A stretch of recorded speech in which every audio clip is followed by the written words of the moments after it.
Hello again, it's Peter and Mike. We're talking about mental health in the legal profession. And often I'm certainly being asked, and maybe you are as well, Mike, if we actually practice what we preach. Because we meet ever so often and we record these little videos of 10, 15 minutes in length, and we give what we hope is good advice and thought and invite everybody else to contribute. But are we actually doing what we are asking other people to do?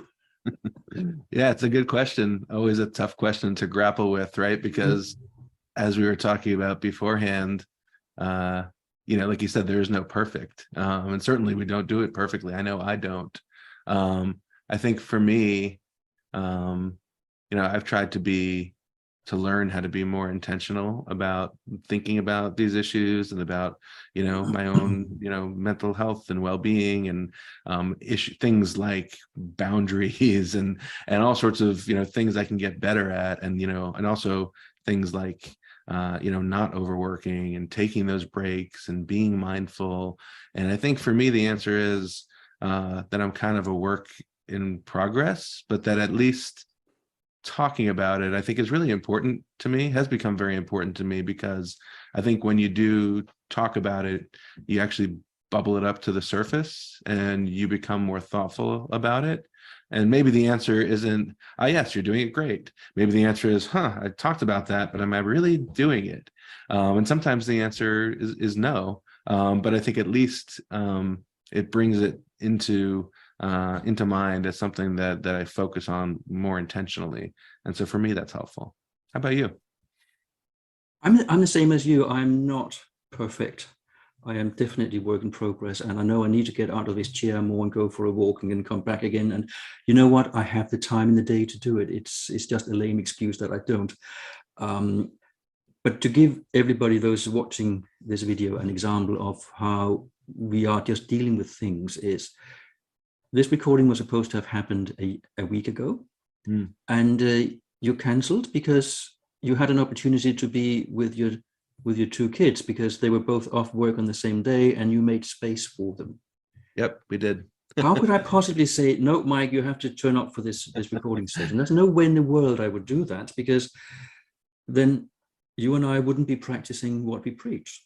And it's such a small thing, isn't it? In the scheme of things, you had an opportunity to be with your kids, you made space for it, and we're none the worse off. On the contrary. Yeah, that's a great one to be reminded of. It was actually a week ago, and it was and they were both off, and instead of taking an hour for lunch, I took 2 hours and found the time to make it up later, and we played miniature golf and had a great time. Hadn't done that in a long time. Like, my kids are both in college, and it was really fun. And I'm glad I took that time. So I think I am trying. But on the flip side, I also think I tend to be very busy. And I talk about how in the legal culture, people use that busyness as like a badge of honor, right? You're always talking about how many hours you've built, and oh my God, I'm so busy, blah, blah, blah, busy, busy, busy. And how that's actually a negative thing. But then I am reminded that I have to be doing better in that. I've had a couple conversations with some people that say, like, oh, you're a practicing lawyer, and I also see you out here doing these videos, and you're involved in these other things. How do you find the time? And my instinct is to be proud of that and think how great it is. I'm doing all these things. But I have to think, when we talk about these issues, it does bring to mind, like, hey, that's kind of a red flag. Like, maybe I have to scale it down a little bit, protect my time, protect my bandwidth, choose more carefully. Because if it's noticeable to people looking at me, who I don't even know that well, then it's probably a sign that I may be overextending myself, and I have to be aware of that. And clearly I'm not doing it that great because people are noticing it. So that's something that I do have to focus on. So definitely a work in progress. And that comes back to what people talk about a lot, is the work-life balance. which is a term I've struggled with for a long time because I don't like the term. Me too. Balance means that something is in equilibrium, doesn't it? And you can never have work and life in balance. Why do we think that life is outside of work but not inside work? Does life stop when we go to work? Do we become zombies or some robots? I don't know.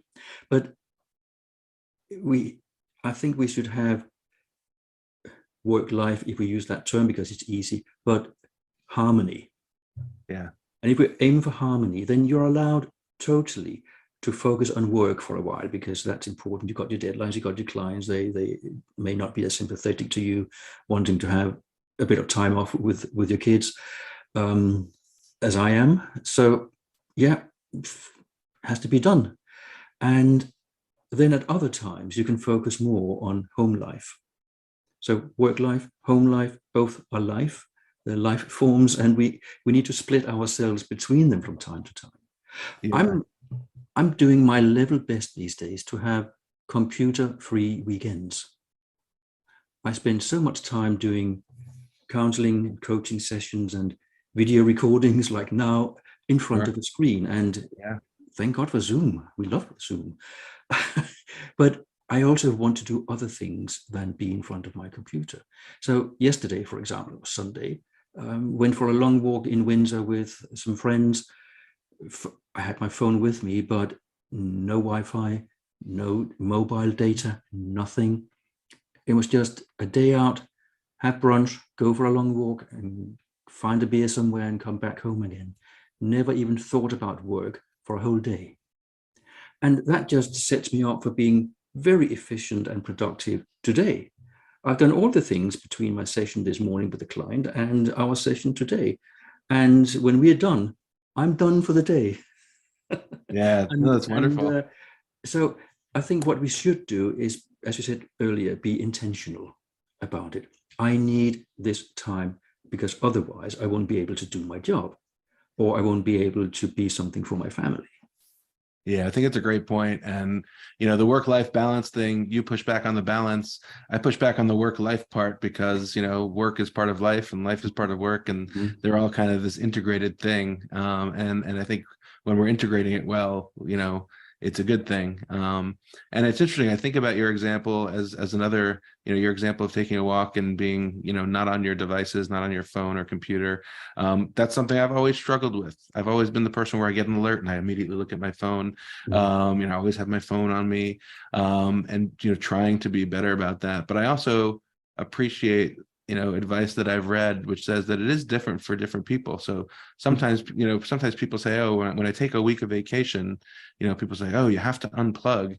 But then it's so stressful when I come back. If I've completely unplugged, maybe I can, take a half hour of my vacation day and, do those work things and other project things. And that actually makes me happier. So it's a very personal thing, but I think, and I think about how much I'm trying, but to listen to advice, but finding that balance, I think is very, very personal.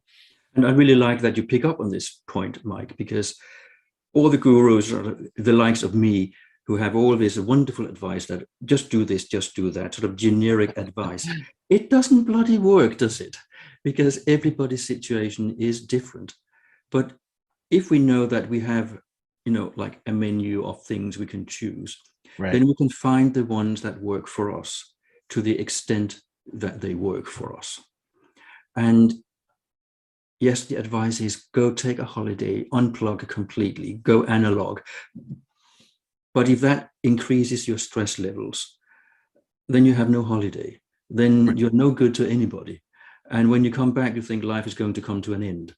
So find that happy medium somewhere where you're not constantly glued to your devices, but you also know that it's okay to come back and there isn't an avalanche of stuff hitting you. And I can take a weekend with no screen time at all, but there are weekends where I can't, and then I don't. And I'm okay with it because we're not made of plastic in a factory. We don't have the same types of careers. Even lawyers, there are different types of law, different pressures, different size of companies we work in. you can't just do a standard method. Yeah, so I think to wrap it up, this question, which we're always scared of, right? Like the accountability part, right? Checking in, like, are you actually following your own advice? But it's really aspirational. Like there's never a finish line. It's just a bunch of starting lines and balancing and dynamically sort of.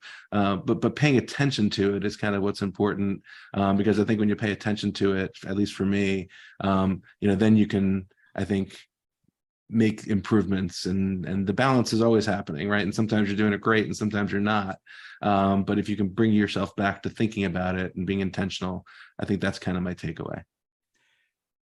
Do you have anything in particular that would be a takeaway from those following us to the end of this conversation? Any particular thing that has worked for you that you might be able to pass on?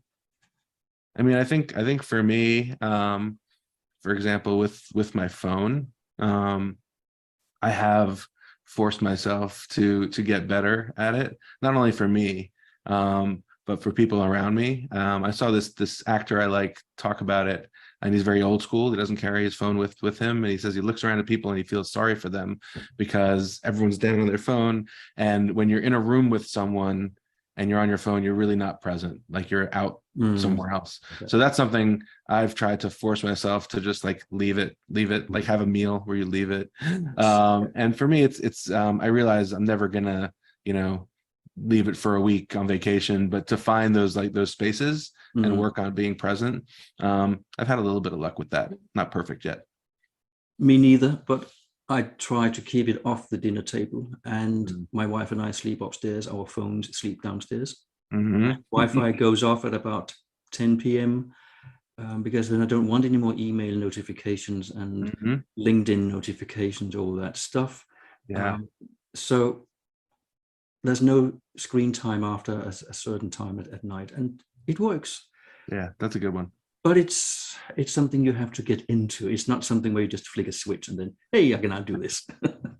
we have to train ourselves, and also those who used to rely on us being available 24/7, and now we're no longer available 24/7. But it doesn't take long before they realize that. So with those very basic bits of advice, I think let's start with basic. Let's see if other people have some great insights that they can teach us. Be great. So thank you so much for staying with us, and for you, Mike, to for sharing your insights about your phone and the difficulty that we all have getting to this point where we actually do switch off. Take care, everybody. See you in another video. Take care. Bye.